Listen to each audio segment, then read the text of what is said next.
네, 안녕하세요. 젊은 정신과 의사들이 하는 솔직하고 은밀하고 자상한 정신건강과 마음 이야기, 뇌부자들입니다. 저희 자기소개로 먼저 시작하도록 하겠습니다. 안녕하세요. 윤희우입니다. 네, 안녕하세요. 허기영입니다. 안녕하세요. 손정현입니다. 예, 그리고 저는 오동훈 선생님이 불참하신 관계로 오늘 임시사회자를 맡게 된 김지용입니다. 네. 좋겠다. 뭐가 좋아요? 어때요? 잘한다. 마음이 사회자 맡으니까?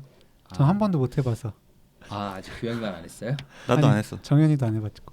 근데 왜 저로 정했어요 오늘? 방송인이니까. 형이 프로 방송인이니까. 이미 방송도 탔고 그러니까. 앞으로도 나갈 거고. 근데 방금 뭐 좋겠다 하는데 뭐 이게 뭐라고 좋냐라는 약간 조금 거만한 표정을 이건 저만 아무것도 느꼈나요? 아니다라는. 그러니까.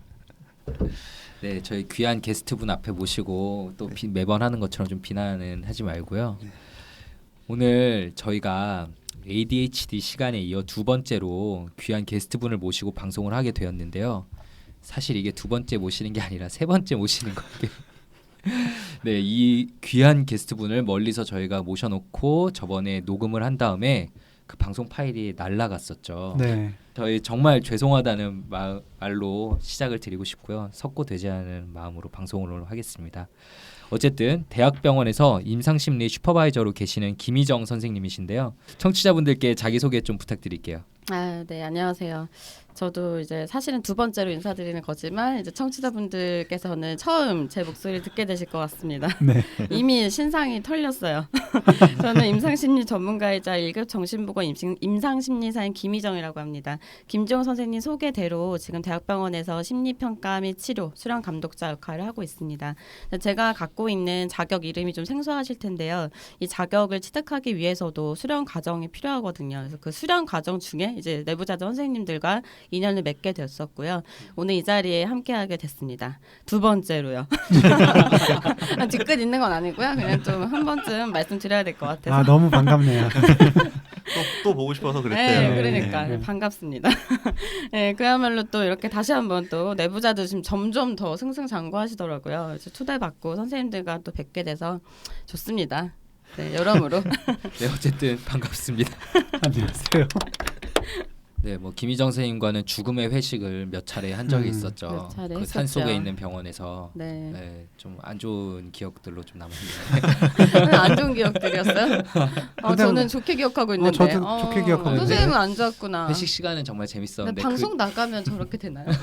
그런가 봐요. 되게 옛날 일은 거만하고, 좀 이렇게 다 지우고 싶고 이게 그런가요? 삼극기라는 건가 봐요. 그런가 봐요. 그거구나. 멀게 느껴지네요. 그러니까. 갑자기. 그 다음 날 너무 힘들었던 기억들이 더 크게 남아 있어가지고. 그 얼마 전에 그때 사진 찍은 거 회식 다음 날 박천일과 김지웅이 쩔어서 앉아 있는 사진 카카오톡에서 맞아, 맞아. 5년 전? 6년 전? 6년 전이죠. 벌써 그게 시간이, 6년 전이네요. 그렇게 저희가 됐네요. 이렇게 처음 뵈서 같이 수련을 그쵸. 받았던 게 6년 전인데 2011년에 처음 뵀었으니까 네. 네. 다들 늙었습니다. 많이 그러게요. 늙었습니다. 오늘 녹음도 좀 망해가고 있는 것 같은데 어쨌든 김희정 선생님 저번에 저희 뵀을 때도 이제 곧 결혼을 앞두고 있다라고 얘기했었는데 이제 정말 곧 결혼을 앞두고 계시잖아요. 좀 소감이 어떠세요? 개인적인 얘기 계속 해주세요. D 마이너스 지금 며칠이신 거예요? 20 며칠 남았어요. 한 달도 안 남으셨네요. 네, 큰일 났습니다. 근데 그래서인지 되게 약간 더 턱선이 날렵해지신 것 같은 느낌이 피- 들어요. 피부 시술도 하신 게 아닌가 싶어요. 너무 피곤해가지고 지금 이런 것 같고요. 제가 본의 아니게 결혼 2번 하게 돼서요. 같은 사람하고 합니다. 오해하지 마시고요. 지역 때문에 2번을 하게 되는데 막 결혼 2번 못한다는 말 있잖아요. 그래서 저희는 우스갯소리로 3번은 못하겠다 하면서 네 그래도 기쁜 마음으로 준비하고 있어요. 네.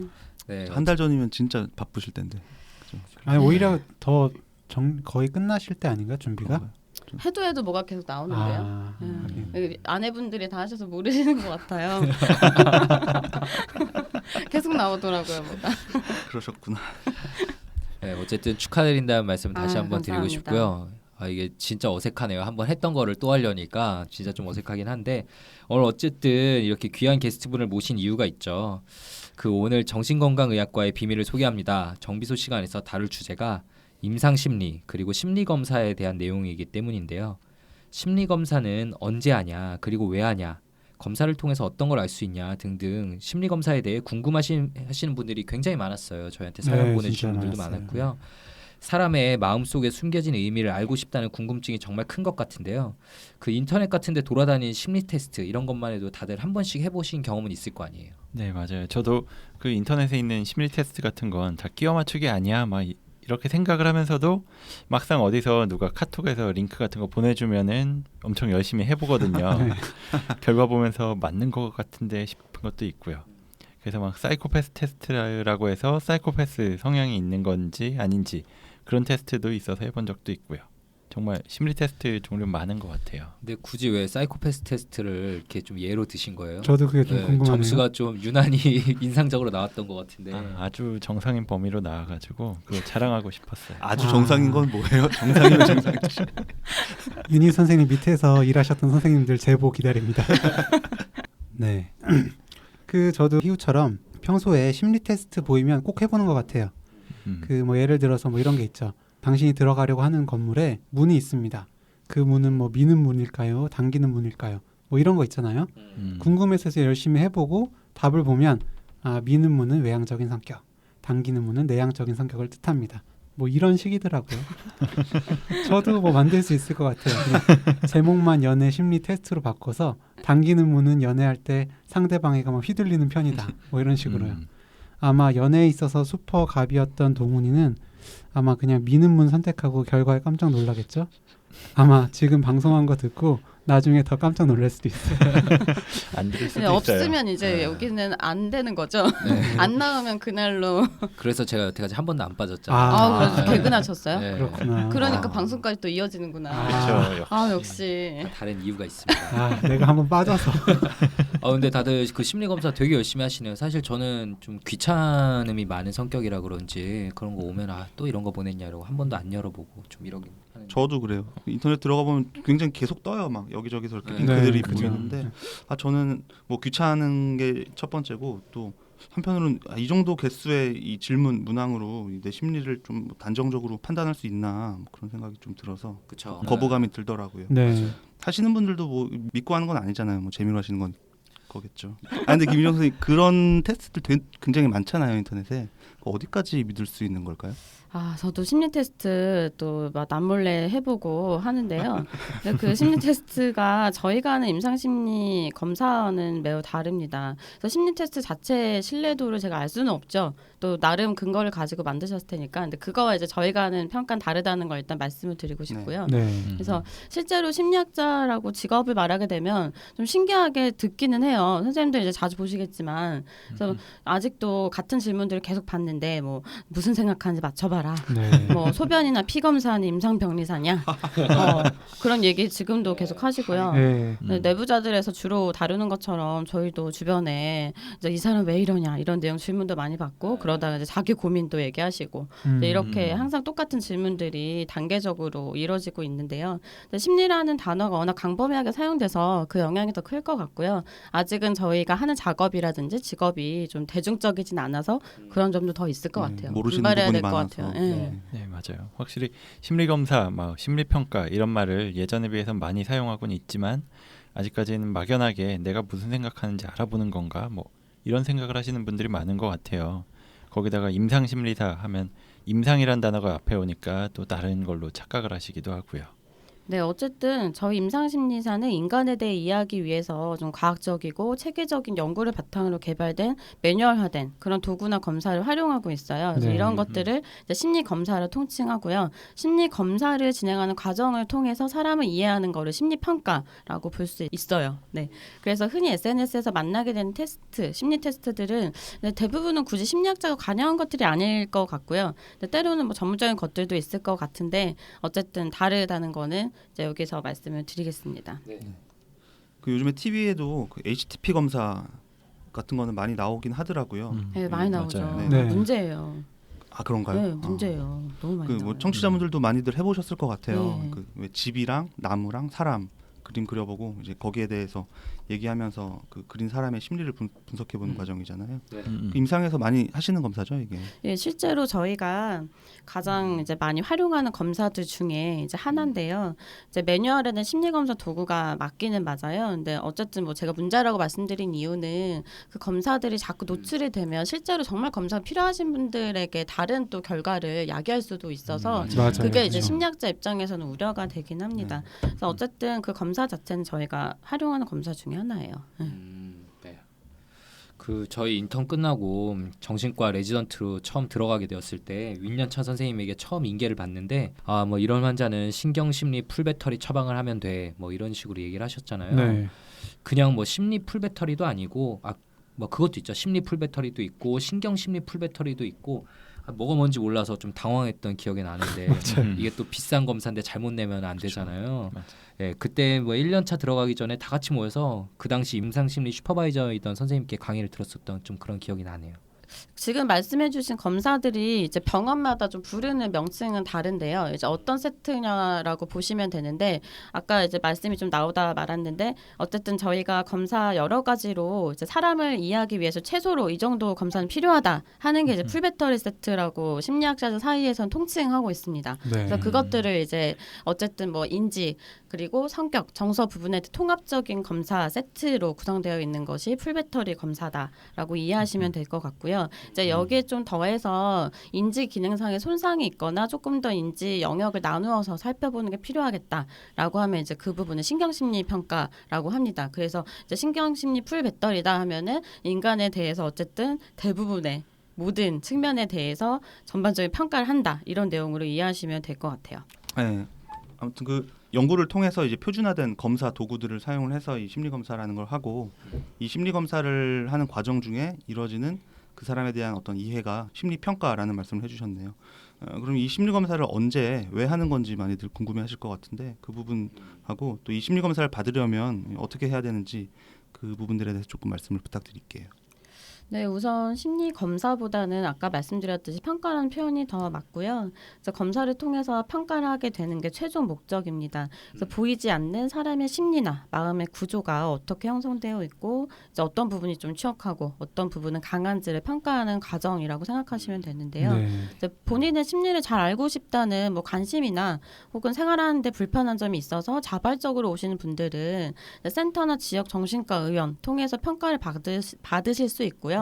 보다 직업적으로나 혹은 사회적으로 적응 어려움이 있다 하시는 분들은 조금 더 그 병원을 통해서도 받고 좀 더 큰 종합병원 가셔도 심리평가를 받으실 수가 있으세요. 특히 병원에서는 선생님들 다 하신 작업이시겠지만 이제 의사의 초진 이후에 평가 의뢰가 있을 때 저희가 진행을 하게 되고 센터 같은 경우는 심리학자들이 운영을 하기도 하고 이제 그렇게 진행이 되는데요. 그때는 접수 면접을 하고 필요하다고 생각될 때는 이제 실시를 하고 그 이후에 치료 계획을 세우게 됩니다. 센터라는 게 그럼 심리 네. 평가센터, 네, 뭐 상담센터, 무슨 네. 치료센터 이제 흔히들 요즘 보실 수 있을 네, 거예요. 네. 많이들 생겨서 그런 센터로 이해하시면 될 것 같고요. 근데 각각 뭐 병원이냐 센터냐에 따라서 이제 저희 임상심리사가 개입되는 시점이 조금 다르긴 합니다. 그리고 일반 상담센터나 기업 등 임상 장면이 아닌 경우에는 이제 심리평가가 헬스장의 인바디 같은 거라고 이해하시면 쉬울 것 같아요. 근데 모두가 이제 아픈 상태에서 운동을 시작하지는 않아요. 네. 그래서 실제로 이제 다이어트 목적은 물론이고 또 건강해지기 위해서도 하고 이제 근력 키우기 위해서도 하고 이제 제어를 목적으로도 하는데요. 사실 자신의 마음, 뭐 나에 대한 관심을 갖게 되는 과정은 이제 운동을 시작하는 과정하고 동일한 것 같아요. 그래서 내가 잘 살고 있는지, 내가 어떤 사람인지 궁금하신 분들도 하실 수 있고, 아니 조금 더 약한 부분을 좀 키우고 싶다 하시는 분들, 혹은 더 불편해서 더 치료와 재활이 필요하겠다 하시는 분까지 누구나 심리평가 대상이 되실 수 있습니다. 인바디 비유는 정말 그러게요. 좋은 것 같습니다. 저도 이제 진료실에서 저희 정신과 치료를 좀 못 만드는 과정에 비유해서 설명드리는 경우가 좀 있었는데, 진짜 심리평가를 인바디에 비유하는 거는 생각지 못했는데 좀 환자분들한테 설명할 때 쓰면 참 좋을 것 같아요. 뭐 인바디에서 근육량은 많은데 지방이 많다면 좀 유산소 운동을 추천을 드리고, 아니면 이제 근육량 자체가 좀 적으면 근력 운동을 많이 해야 되는 것처럼 심리평가 후에 뭐 인지, 운동, 감각, 감정 이런 여러 부분 중에 어떤 부분이 좀 약한지 그 부분을 찾아서 중점적으로 강화하는데 심리검사가 쓰일 수 있다. 이렇게 알아두시면 좋을 것 같습니다. 아, 네, 맞습니다. 병원과 같은 임상 장면에서는 보다 목표가 명확하고 선생님들이 더 잘 아실 것 같아요. 그래서 진단을 더 명확히 하고 효율적인 치료적 개입을 하기 위해서 이제 밑그림 그리는 게 목적이 되잖아요. 네. 그래서 평가 결과를 통해서 병전에 비해서 좀 손상된 부분을 파악하기도 하고 또 지금 상태에 대해서 평가하고 치료 이후 경과를 예측하기도 하고요. 또 병사용이나 교통이나 상해 이후에 후유장애 평가, 뭐 법적 자료, 장애 진단까지도 이제 심리 평가가 필요한 경우가 있습니다. 네. 네. 이렇게 김희정 선생님이 검사가 아니라 평가라고 계속 이야기를 해주셨는데 그 단어가 좀 와닿는 것 같아요. 이 병원에서 진료하다 보면 내원하시는 분들의 뭐 증상, 뭐 안 좋은 쪽 이쪽에 집중을 해서 보는 경향이 있거든요. 뭐 우울해하는지, 불안한 증상이 있는지, 아니면 정신병적인 증상이 있는지, 뭐 이런 것들 물어보고 살펴봐서 약 처방하거나 뭐 인지치료하거나 그래서 증상 줄이는 쪽에 몰두를 하는 편이거든요. 그렇죠. 근데 김희정 선생님이 말씀하신 것처럼 이 심리 평가를 하고 나면 그 사람의 마음의 약점하고 강점을 나눠서 알 수 있으니까 실제로 그 강점을 이용을 해서 뭐 치료나 재활 쪽에도 참고하는 경우가 많잖아요. 네, 그렇죠. 그게 떠오르네요. 그리고 또 심리 검사의 결과가 객관적인 자료로 활용될 수 있다는 것도 중요하죠. 그 방금 김희정 선생님 말씀하신 이제 마지막 부분에 말씀하신 것처럼 병사용 진단서라든지 후유장애 평가, 뭐 장애 진단 같은 목적도 있다고 이렇게 하셨는데요. 심리 검사 결과지가 그런 이제 것들의 증빙 자료가 될 수 있는 거죠. 그렇죠. 네. 그냥 저희 느낌으로 이렇다라고만 진단서를 적어드릴 수는 네, 없으니까. 그렇죠. 근데 뭐 후유장애, 병사용 이런 게 들으시는 분들도 어떤 검사인지 이해가 되실까요? 그러게. 그죠? 예, 생각해보니. 그렇죠. 그러니까 예를 들어서 뭐 저는 이런 경우로 의외로 좀 많이 오시거든요. 제가 정상인지 알아보고 싶어서 왔어요. 라든지 병사용 진단서라면은 군대 가기 전에 이 사람이 군에서 잘 적응할 수 있는지 알아보게 해달라라고 해서 오시거든요. 그럼 물론 이제 저희가 면담을 하고 병력 청취를 하고 그래서 어느 정도 알 수 있는 부분도 있지만 심리 검사를 해서 그 평가 결과랑 꼭 대조를 해보는 그 작업이 필요하거든요. 예. 그러니까 어떻게 보면 이제 그 내과나 이런 데서는 이제 피 검사나 이런 걸로 좀 객관적인 수치들이 나오잖아요. 백혈구 수치가 얼마라든지 뭐 그렇죠. 헤모글로빈 수치가 얼마라든지 이런 게 있는데 저희는 그게 없는 대신에 심리 검사 결과가 그런 좀 객관적인 수치가 될 수 있는 거죠. 네, 맞습니다. 이렇게 설명을 드리는 게 좋을 것 같아요. 네. 그 저희가 이전에 5화 정비소 시간에 그 정신 감정, 심층적인 정신 감정에 대해서 소개를 드린 적이 있었는데 옛날이네요. 5화, 예, 되게 오래됐죠. 네. 근데 이때 이 심리 평가 결과가 이 정신 감정의 그 판단을 하는데 굉장히 중요한 부분이라고 말씀드렸었습니다. 물론 이 심리 평가의 결과가 근데 객관적이고 중요하긴 하지만 이 결과만 보는 것은 아니다. 저희하고의 면담 내용이나 면담 시 보이는 어떤 모습, 태도, 그리고 그분의 과거력, 그리고 가족들이 말씀하시는 그분의 모습, 그리고 이제 입원을 해서 병동에서 어떻게 지내시는지, 병동에서의 생활 이런 것들을 종합적으로 판단을 해야 한다는 점 이 기회에 한 번 더 말씀을 드리고 싶습니다. 네. 네. 네, 손정현 선생님이 웬일로 좀 중요한 얘기를 또 해줬네요. 네, 정리 좀 잘 하시네요. 써 있었어요. 여기. 선생님도 다 많이 느신 것 같아요. 그때보다 네. 조금 네, 자연스러워졌나요? 말투도 되게 전문적인 것 같은 느낌이 훨씬 많이 드네요. 그때 어땠다는 건지. 또 나름 역시. 발전이 있었다니 다행이긴 그러게요. 그때는 그냥 회식의 연장 느낌이었다면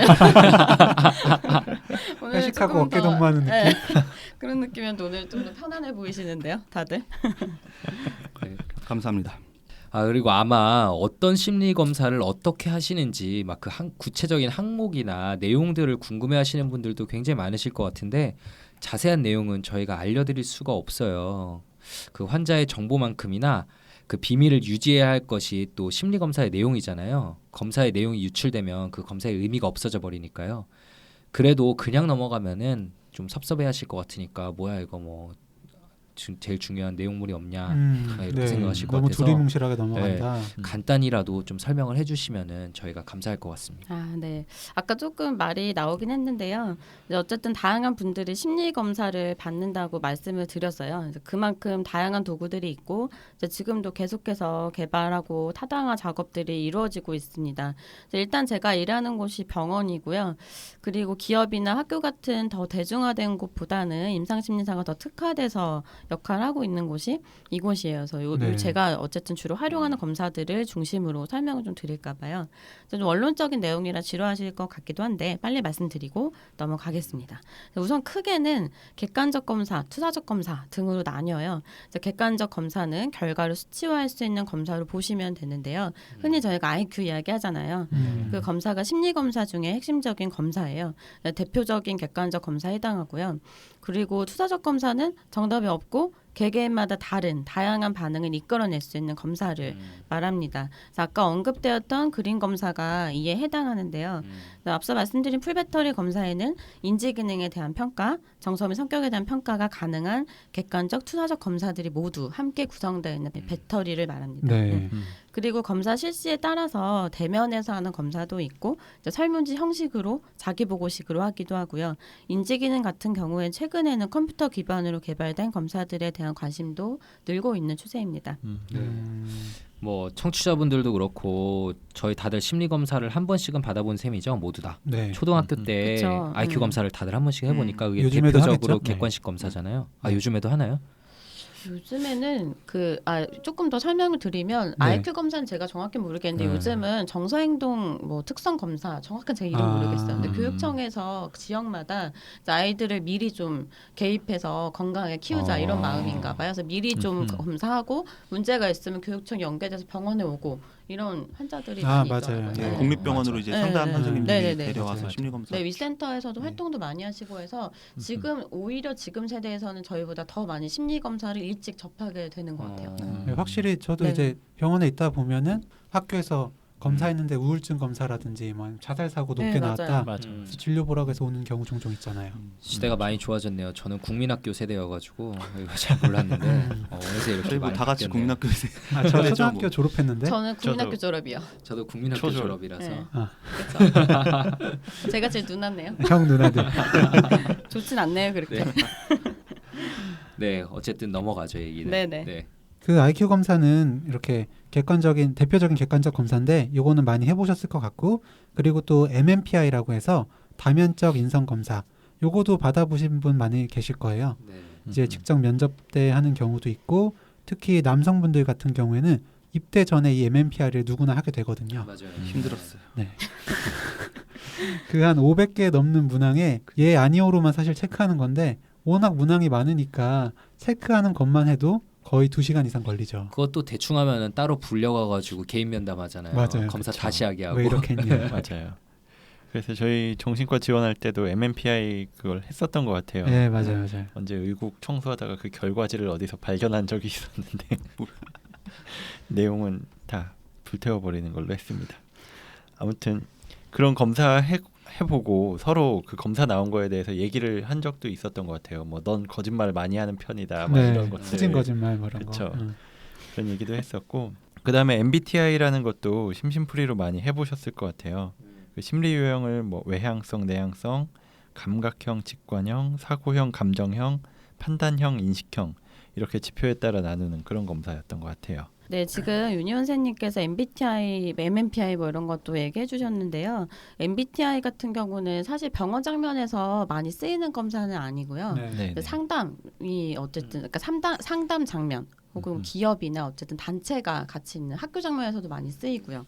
그래서 일단 임상적인 측면을 평가하는 것이 아니라 어떤 사람의 성향을 보는 검사예요. 그래서 이것들은 조금 더 대중화된 검사라고 이해하시면 될 것 같고, MMPI 같은 경우는 아까 말씀드렸던 풀배터리 중에 하나에 포함되는 중요한 네. 검사입니다. 그래서 성격에 대해서 다양한 측면을 함께 볼 수 있는 검사라서요.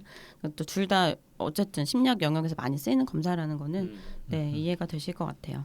그리고 심리 테스트와 심리 평가 검사가 다르지만 심리 검사도 일상에서 흔하게 접했다는 것은 이해가 되실 텐데요. 이렇게 설명으로만 또 드리면 청취자분들께 잘 와닿지는 않을 거란 생각이 드는데, 네, 이 자리에서 한번 해보면 어떨까요? 그래서 우선은 검사도 아까 풀배터리 자꾸 말씀드렸던 그 사이에 또 들어가는 검사 중에 하나인데요. 문장 완성 검사라고 해요. 그래서 문장의 앞부분은 저희가 제시를 하고 뒷부분의 문장을 그야말로 완성해주는 검사입니다. 아, 그래서 간단한 질문을 좀 드려볼게요. 그래서 자유롭게 떠오르는 걸 많이 고민하지 마시고 바로 이야기하시는 게 가장 좋습니다. 네. 저희 네. 이 검사 되게 좋아요. 환자분들 진짜 진정한 속마음이 잘 나와요. 맞아요. 그렇죠, 많이 아, 나오죠. 그리고 누구나 약간 비슷하게 나올 것 같은데 진짜 달라요. 네, 그렇죠. 맞아요.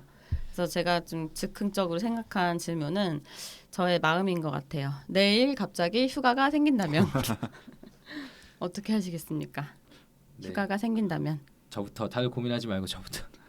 저는 갑자기 휴가가 생긴다면 너무 힘들 것 같아요. 행복한 거 아닌가요? 추석 때 고생 많이 하셨죠. 집에서 또 애들과 시간을 하루 종일 보내야 되겠구나라는 아직도 생각이 아들러세요, 들면서 여전히? 네. 왜 우시죠? 아예 우는 건 아니고요. 갑자기 눈이 따가워서 그랬는데 눈 부으면 안 되는데 내 방송 어떡하죠? 근데 진짜 애들한테 미안한데 이런 생각이 갑자기 떠올랐네요. 저는 사실 저도 그 힘들겠구나. 비슷한 생각했는데 내일 갑자기 휴가가 생긴다면 저는 집에다가 휴가라는 사실을 숨기겠다. 방송 들으셔도 괜찮아요? 잘 안 들으니까. 전 그렇게 완성하겠습니다. 저도 좀 비슷한데 일단은 집에 알리지 않고 어딘가에 간다. 그리고 뭐 밀렸던 뭐 사연 답장 메일이나 일을 좀 하고 잠을 자고 싶다. 네, 오, 정연이는 너무 실제로 이런 좋네요. 날도 많이 있었다는 거를 꼭 말씀드리고 싶네요. 네, 아니라고 역시 못하겠네. 다들 애압 받아 보니까 다 숨기려고 하는 것 같은데 저 같으면은 내일 갑자기 휴가가 생긴다면 뭐 와이프하고 좀 하루 정도 여행을 가보고 싶다 이렇게 쓰고 싶어요. 저번에도 이런 비슷한 답을 해주셔서 굉장히 질타를 받았던 기억이 진짜 나는데 노잼. 정리적인 모습 그러니까 아닌가요? 와이프 저거? 사랑이 더 크신 것 같아요. 지금 맞아요. 일부러 맨 뒤에 대답하면서 눈치 정리하신 보고 건가요? 그러니까. 생각 정리해서 참, 이러시면 안 되죠. 그러니까 나는 지금 그런 얘기를 했는데 너는 이렇게 하면 혼자서만 살겠다고. 나도 지금. 그럼 아이랑 와이프랑 여행 가겠습니다. 저도 아이고. 집에 있으면 힘드니까 역시 여행을 가야 될 것 같습니다. 네. 혼자서 아니 같이. 형 같이 가자. 네, 일단 좀 정리를 해보면요. 이렇게 질문을 저희가 드리면 딱 그 순간 생각나는 것들이 있으실 거예요. 근데 지금도 벌써 여러 가지 답이 나왔고, 근데 이런 질문에 가끔 이제 환자분들 대답하시는 거 보면 뭐 내일 갑자기 휴가가 생긴다면 좋겠다부터 네. 네. 맞아요. 그런 것도 있고요. 생긴다면 그럴 리가 없다. 이런 대답도 아. 있습니다. 네. 정말 다양한 대답들이 굉장히 있는데 부정적이라든지 생긴다면에 직관적이라든지. 이어서 그렇다면 내가 이렇게 하고 저렇게 하고 굉장히 막 칸을 가득 메워주시는 분들도 있고 이렇기 때문에 이런 검사가 의미가 있는 것 같아요. 그래서 가장 자기가 중요하게 생각하는 것들이나 혹은 지금 몰두되어 있는 주제들이 이렇게 그야말로 투사되어 나타나는 검사라고 이해하시면 됩니다. 어쨌든 그럼 저희는 잠깐 쉬었다가 이야기가 길어지고 있어서 상황극을 통해서 어떤 상황에서 심리평가에 의뢰가 되고 평가 후에 어떤 과정으로 그걸 해석하는지에 대해서 좀 보여드리도록 하겠습니다.